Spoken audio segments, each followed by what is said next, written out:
Salut à tous, j'espère que vous allez bien. Bienvenue dans cette nouvelle vidéo. Donc ça faisait un petit moment que j'en avais pas fait comme ça, un petit peu en face cam. Aujourd'hui on va parler des poltergeists et d'abord on va s'intéresser à qu'est-ce que c'est qu'un poltergeist.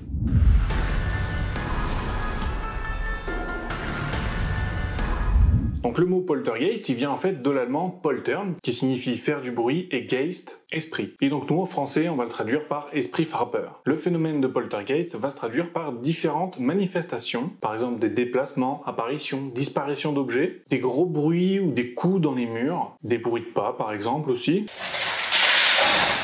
Et on trouverait à l'origine de ces manifestations un adolescent en mal-être. Et on verra un petit peu plus bas que c'est pas forcément tout le temps le cas. Avant d'attaquer dans le vif du sujet, j'aimerais vous présenter un petit cas de poltergeist. Donc c'est un petit peu le cas le plus célèbre, c'est le cas d'école, c'est le poltergeist d'Enfield.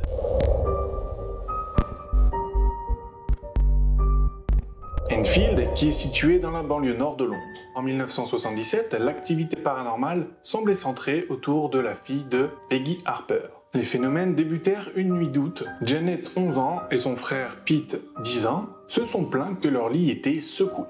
Lorsque Madame Harper arriva dans la chambre, les phénomènes cessèrent. Plusieurs personnes ont été témoins des événements qui se sont produits les jours suivants. Briques de Lego qui volent partout dans la maison et qui sont parfois chauds au toucher. Maurice Grosse de la Society of Psychical Research est venu enquêter. Il affirme qu'il a bien vu les étranges phénomènes se dérouler sous ses yeux. Cependant, beaucoup de controverses entourent l'affaire. Les sceptiques vont alors affirmer que ces phénomènes seraient dus simplement à une jeune fille malicieuse et très intelligente. L'activité poltergeist dans cette maison, qui semblait être liée à Janet, donc la fille de 11 ans, cessait dès lors que Janet n'était pas à la maison, bien qu'en elle était suivie de très près par exemple par les chercheurs.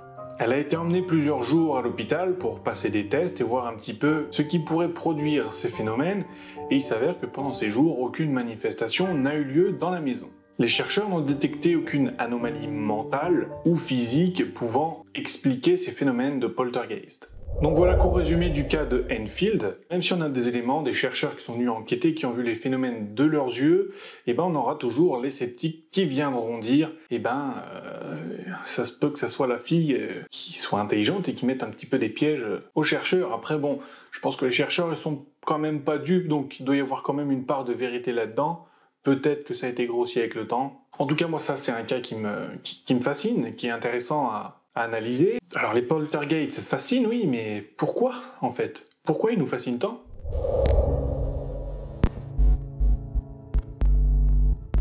Ce qui fait du poltergeist un phénomène très intéressant à étudier, c'est qu'il est beaucoup documenté et qu'on ait beaucoup d'éléments factuels, en fait, à analyser et à mettre en parallèle. On a des rapports de gendarmerie.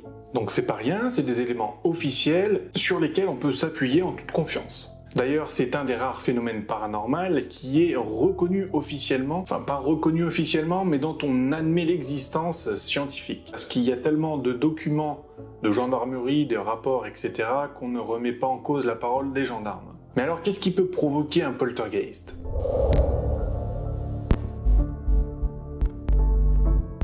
Dans les faits, dans les familles touchées par des cas de poltergeist, on y trouve très souvent à l'origine un adolescent en mal-être. Néanmoins, c'est pas toujours le cas. Parfois, aucun adolescent n'est présent, parfois il y a seulement des enfants, ou alors simplement un couple d'adultes, voire même peut-être un bébé.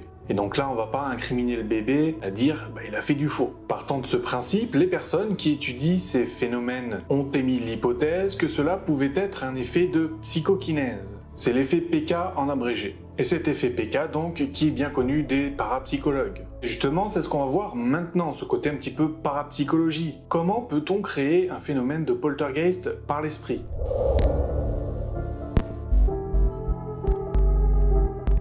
Donc là, nous allons rentrer dans la partie théorique de la chose. Théorique parce qu'à ce jour, les phénomènes de poltergeist n'ont pas trouvé d'explication rationnelle. Néanmoins, et comme souvent, là où la science a ses limites, la parapsychologie permet de prendre le relais et élaborer quelques théories.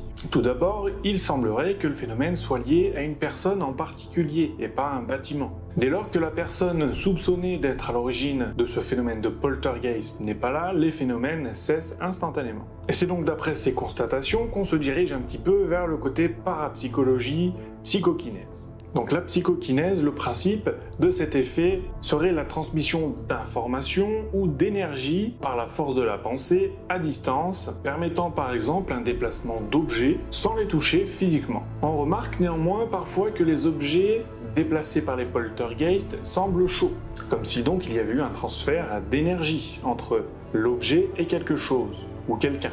C'est là que le parallèle est intéressant parce qu'on admet en parapsychologie que certaines personnes bien spécifiques seraient capables de ce genre de prouesse. On peut alors se demander si ces adolescents ne seraient pas victimes malgré eux d'un effet de psychokinèse qui serait peut-être amplifié par leurs sentiments du moment et les émotions que ressent le jeune à ce moment-là. Imaginons, tu es un adolescent, donc tu as des soucis, par exemple, je ne sais pas, une copine qui te quitte, etc.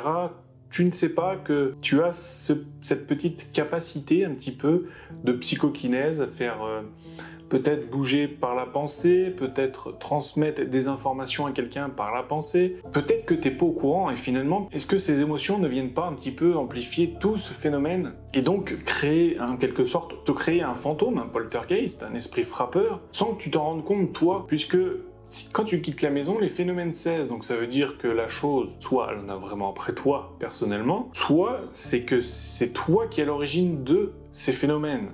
Alors si c'est pas un canular, si ce n'est pas toi qui mets tout en scène, dans certains cas, on sait que c'est pas possible, qu'il y a des choses qui sont impossibles à mettre en scène, surtout pour des adolescents, même les plus intelligents du monde. Donc si c'est ni l'un ni l'autre, peut-être que c'est justement à cause de cet effet de psychokinèse que les personnes, les jeunes adolescents incriminés ne sont même pas au courant d'avoir cette capacité de psychokinèse. D'ailleurs, il y a quelques temps, je me suis posé une question. Les fantômes, apparitions, esprits, entités, appelez-les comme vous voulez, déplacements d'objets ou les bruits que nous pouvons capter en enquête, ne seraient-ils pas au final liés à des personnes douées de capacités de psychokinèse? Parce que quand on regarde bien, on dit dans le paranormal, oui, mais cette personne, cet enquêteur-là attire les phénomènes, lui, il ne les attire pas. Est-ce que moi, j'ai zéro capacité de psychokinèse, j'ai pas développé de capacité de psychokinèse? Et est-ce que l'enquêteur, lui, qui pense percevoir beaucoup de phénomènes, beaucoup d'entités, de déplacements d'objets, etc.,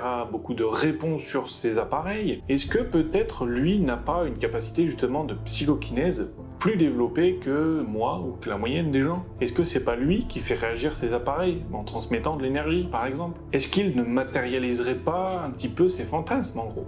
Personnellement, je suis convaincu que c'est en partie le cas et que les réponses de nos défunts sont malheureusement beaucoup moins courantes que l'on veut bien l'admettre. Je vous laisse méditer là-dessus, et personnellement, je ne veux pas croire, je veux savoir. Salut!